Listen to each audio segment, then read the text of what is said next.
با افول مدرسه کلامی اصفهان در زمان صفویه، مکتب کلامی مدرسه لکنو در هند تجلی بیشتری یافت. بزرگان این مکتب تأثیر شگرفی در ارتقاء جایگاه علمی شیعه داشته و حوزه‌های نجف، قم و سایر بلاد شیعه را رهین آثار و برکات خویش ساختند. بنیانگذار این مدرسه علامه سید دلدار علی غفران مآب می باشد. در منزلت و مقام علامه غفران مآب همین بس که مرحوم سید علی طباطبایی مشهور به صاحب ریاض در وصف ایشان می‌فرمایند: مردم هند قدر این نعمت عظما و عطیه کبرا سید دلدار علی غفران مآب را بدانند. باید از وظیفه شکر الهی دقیقه خود را معاف ندارند و از فیض صحبت آن جامع الفضائل در علوم دینیه و معارف یقینیه حظ وافر و بهره کامل برند. برگ زرینی از مجاهدت‌های علمی علمای شیعه در سرزمین هند. خاندان اجتهاد. دوستان قبل از سید دلدار علی جای دیدم خیلی بی اطلاع بودن از فقه و امثال اینا. شیعیان تقلید که میخواستن بکنن با جامع عباسی شیخ بهایی، همون چیز عملشون به اون بود. یه فقیهی، یه چیزی که اول کسی که اونجا رو خیلی چیز شد همین سید دلدار علیه. بعدم پسراش هم خیلی موفق بودن ازش. هندوستانی قسمت مهمش مرحوم همین پدر و اولاد و امثال اینا. اصل حوزه علمیه لکنهو را مرحوم غفران مآب تأسیس کرده و نوشتن در احوالات ایشون که تا زمان ایشون نه فقط ما حوزه علمیه نداشتیم، بلکه نماز جمعه هم نداشتیم، نماز جماعت هم نداشتیم. و ایشون حوزه علمیه را تشکیل دادن و از اطراف و اکناف طلاب را دعوت کردند. از شیعیان حوزه تشکیل شد، شاگردان خوبی تربیت کردند. آقازاده های ایشون، نواهای ایشون، هر کدوم باز در زمان خودش و به سهم خودش بزرگی بوده از بزرگان. از جمله شاگردان ایشون سید محمد قلی بوده. سید محمد قلی نیشابوری هندی، پدر علامه میرحامد حسین. مرحوم سید دلدار علی که باید ایشون را نظیر مرحوم وحید بهبهانی ما باید سید دلدار علی غفران مآب را باید یکی از مجددین بزرگ تشیع محسوب بکنیم. در هند تشیع و معارف اسلامی و معارف شیعی هر جا گرفته، سلسله اون و سید دلدار علی غفران مآب میرسه. کلام مدرسه لکنهو ترکیبی از روش‌های عقلی و نقلی است. باز این از امتیازات این مدرسه است. من اشاره کنم کتاب عمادالاسلام که از کتاب‌های سترگ و بزرگ کلام شیعه است و شاید نمونه‌ای در تاریخ شیعه کمتر داشته باشه، حاوی این روش دوگانه است. یعنی مرحوم غفران مآب در این کتاب یکایک مباحث کلامی رو هم از دیدگاه عقل هم از دیدگاه نقل مورد بررسی قرار میده، با یک نگاه کاملا به دور از تقلید و مسلط به مبانی سعی میکنه کار تطبیقی صورت بده. آرای اهل سنت، اونم طوائف مختلف اهل سنت رو در کنار آرای شیعه بنشونه و در نهایت یک استنباط علمی در کلام ارائه بده. سید العلماء و سید دلدار علی و این خاندان کلن که معروفن به خاندان اجتهاد، به تعبیری که یه وقت مامان معظم رهبری می‌فرمودن، ایشون فرمودن که خاندان اجتهاد در هند مانند خاندان کاشف‌الغطا در عراق هستند، یعنی یک خاندان عریق، ریشه‌دار، پرثمر، کثیرالخدمه و نامدار. اینقدر.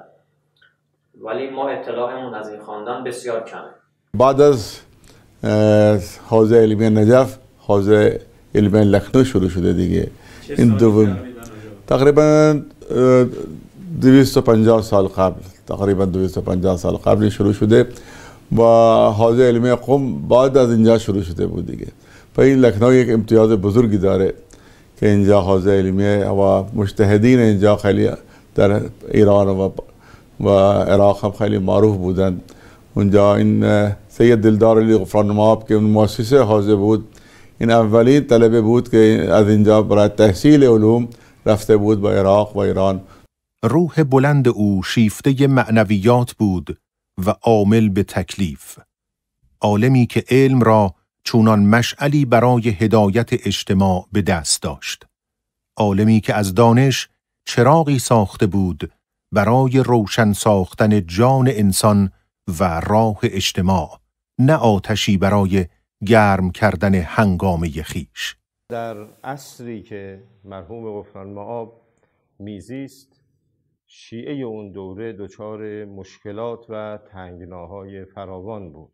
از یک سوء استعمار غرب و انگلیس بود که با پایگاهی که در این منطقه ایجاد کرده بود زمینه اختلاف و درگیری مسلمانان رو فراهم میکرد و به طور مشخص شیعه رو مورد توجه قرار میداد و از سوی دیگر یک جریان سلفیگری تند و افراطی برخاسته بود که اون هم نسبت به شیعه و دشمنی و کینه‌توزی نسبت به این طائفه اسلامی کاملا حساس و دقیق موضوع رو دنبال میکرد و به نقد تشیع و کیان شیعه میپرداخت. تحفه اثناعشریه تألیف شاه عبدالعزیز دهلوی که متاسفانه در مجموعه شاگردان شاه ولی الله کتاب‌های ضد شیعی بسیار تندی با بی‌انصافی‌های فراوان نوشته شد. خب خود تحفه اثناعشریه شاهد بسیار خوبی بر این ماجرا. وقتی تحفه نوشته میشه متاسفانه زحمت زیادی برای جامعه شیعه درست میکنه. در مقدمه این کتاب شاه ولی الله دهلوی، شاه عبدالعزیز دهلوی یا مولوی عبدالعزیز دهلوی آمده و علت نگارش این کتاب رو اینجور نوشته که امروز خانه به خانه مسلمانان داره فرهنگ شیعی جا میفته و داره اتفاق میفته و به عنوان تهدیدی برای نسل نو در جامعه مسلمانان شیعه رو قلمداد میکنه. وقتی به این کتاب مراجعه میکنیم میبینیم که این کتاب در 12 باب نوشته شده و متاسفانه از باب اولش که به عنوان پیدایش شیعه و انشعابات شیعه نامگذاری شده تا باب آخرش بسیار بی‌انصافی ها، بسیار تهمت ها به شیعه زده شده.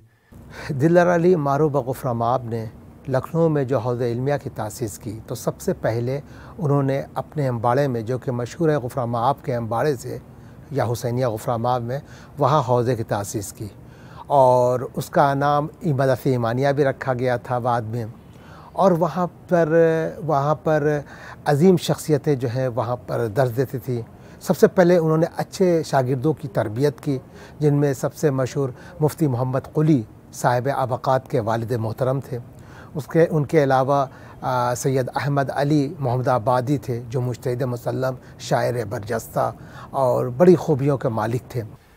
وقتی که کتاب تحفه منتشر میشه در مدرسه لکنو مرحوم علامه غفران مآب خودش و یک جبهه عظیمی از شاگردان ایشون من جمله اولاد بزرگوار ایشون شروع میکنن به ردیه نویسی بر تحفه اثناعشریه برای سامان بخشیدن به اوضاع مسلمین که اگر اون اتفاق نمی افتاد خدا میداند که موج اسلام ستیز و انسان ستیز تحفه اثناعشریه قرار بود چیکار بکنه.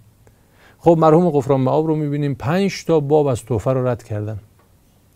فرزندان ایشون همینطور علمای از شاگردان ایشون مثل علامه مفتی محمد قلی رحمت الله علیه، والد مکرم مرحوم علامه میر حامد حسین رحمت الله علیه صاحب ابقات الانوار، ایشون هم 5 تا باب رد کرده. مجموعه رو اسمشو گذاشته الاجناد الاثنا عشریه المحمدیه صلی الله علیه و سلم و در اون 5 باب تحفه رو بسیار عالی رد میکنه و نقد میکنه که هر کدوم از اینها میراث عظیمی از باور شیعی در اعتقادات و اثبات کذب و اکاذیبی که صاحب تحفه در کتابش آورده.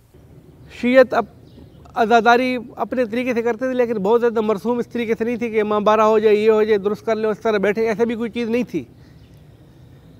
लेकिन दिलदार अली ने जब तबलीग शुरू की तो अपने शागिर्दों को तरबियत करके पूरे मनातिक में तरवीज की और फैलाया और शीयत को इन्फिजार नूर किया शीयत का. तो 1204 हिजरी में तोहफा लिखी गई. दिलदार ने क्या किया था, सन 13 रजब 1200 हिजरी की 13 रजब हज़रत अमीर अल मोमिनीन की यौम विलादत के दिन पहली नमाज जमात शियों की लखनऊ में ईजाद की और लोगों को जमा किया कि भाई लोग तुम शिया हो, अली के मानने वाले हो, कहाँ जा रहे हो, नमाज आके पढ़ो. अव्वलीन नमाज जमात 1200 हिजरी 13 रजब. लेकिन उससे पहले नमाज जमात नहीं है, शिया नहीं पढ़ते रस्मन, नमाज पढ़ते हैं, जमात नहीं है.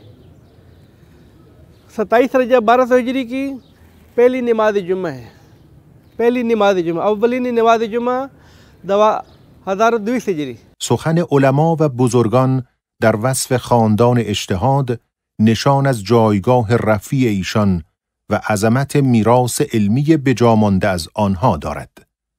بنیاد امامت عهدهدار ترویج و احیای بخشی از آثار خاندان اجتهاد در ایران است. میراثی مکتوب از علمای هند به ویژه مدرسه لکنو و آثار علامه غفران مآب. ما از آغاز تأسیس این بنیاد هدف گذاری برای احیای آثار مدرسه هند که مرکز بزرگ امامت پژوهی معاصر ماست آغاز کردیم و اصلا روش این مدرسه در این بنیاد آموزش داده میشه و پیروی میشه و افرادی دارن تربیت میشن که بتوانند با همین روش کار کنن و پژوهش‌های تکمیلی رو انجام بدن. برگزاری این کنگره هم به سالهای بسیار دور برمیگرده.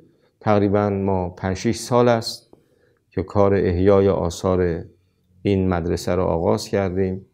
شناسایی ابعاد مختلف شخصیت‌های این مجموعه شروع شده و الحمدلله الان داره به ثمر میشینه و امیدواریم که بتواند با معرفی این مجموعه افراد بیشتری از این میراث استفاده کنه.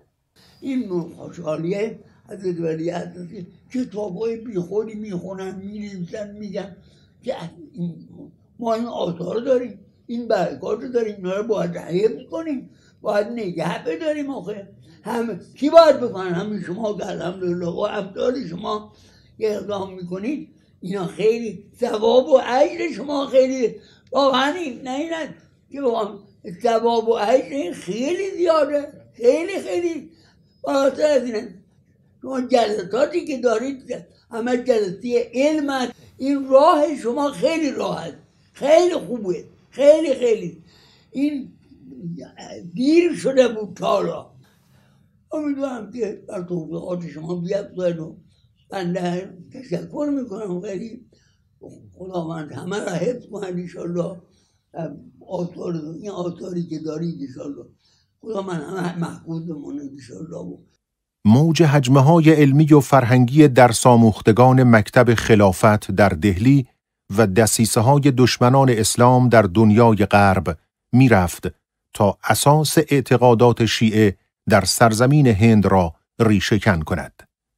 در مقابل علامه غفران مآب با تشخیص بهنگام و با بهره‌گیری از زبان زمانه خیش توانستند سد محکمی در برابر سیل اندیشه‌های باطل آنان بنا سازند. مجاهدت‌های خاندان اجتهاد نه تنها پاسخی قاطع به هجمه‌های مخالفان شیعه در هند بود، بلکه میراثی شد که تا ابد بر تارک شیعه می‌درخشد.